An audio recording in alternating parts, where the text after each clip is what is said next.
आजको कार्यक्रममा आजको दैनिक सङ्केत त्यही नै हो। अब सङ्केत मात्रै हो कि काम पनि हो? काम त अब शुभारम्भ भएपछि हाम्रो देशमा काम अलि पछुवा गतिमा हुन्छ, तर भइहाल्ला आशा गरौँ। अब प्रधानमन्त्रीज्यूले पनि बोल्नु भएको छ, लगायत अब बजेट पनि विनियोजन भएको छ भनेपछि काम त होला नै। अब आशा गर्नुपर्छ चलचित्रकर्मीहरू उत्साहित छन्। जसरी एउटा खेलाडीको लागि मैदान जसरी जरुरी हुन्छ, त्यसै गरी एउटा कलाकारको लागि स्टुडियो एकदमै जरुरी कुरा हो। र त्यो भनेको अब अहिले हाम्रो देशमा यो दुवै कुरामा हामी कमजोर छौँ। बल्ल स्टेडियमहरू बन्दैछ, बल्ल यो पनि सुरुवात भयो। अब हामी अलिक पछि छौँ बिग्रिनु जस्तो यस्तो कुरामा, तर बन्छ भन्नु आशा गर्छु।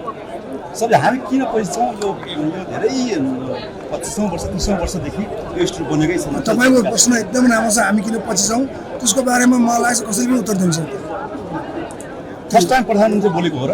अब प्रधानमन्त्रीले बोल्नु भएको छ यसबारेमा टिकट फर्स्ट टाइम अहिलेसम्म बोल्नु भएको छैन यो बारेमा? यो स्टुडियोको बारेमा होइन, स्टुडियो बारेमा आज बोलिहाल्नु भने 2 घन्टा बोल्नु योभन्दा पहिला बोल्नु भएको छैन कसैले? होइन, प्रधानमन्त्रीले बोल्नु भएको छैन? होइन बोलेर कहिले हाम्रो स्टुडियो चाहिँ वास्तवमा दौड प्रतियोगितामा थियो। कहिले दोलखा पुग्यो, कहिले यता लमजुङ पुग्यो, कहिले कता पुग्यो, त्यो हिँड्ने क्रममा थियो। अहिले स्थिर भयो। किन दोलखामा 25 रोपनी छ त जग्गा, किन दौड्नु पर्यो? त्यसैलाई स्थायित्व दिए भइहाल्छ। तपाईँको सबै प्रश्नको उत्तर मसँग भयो भने त म एउटा चाँडै मन्त्री हुन्छु। म मन्त्री नबनाउनुहोस्, कलाकार रहनिदिनुहोस्।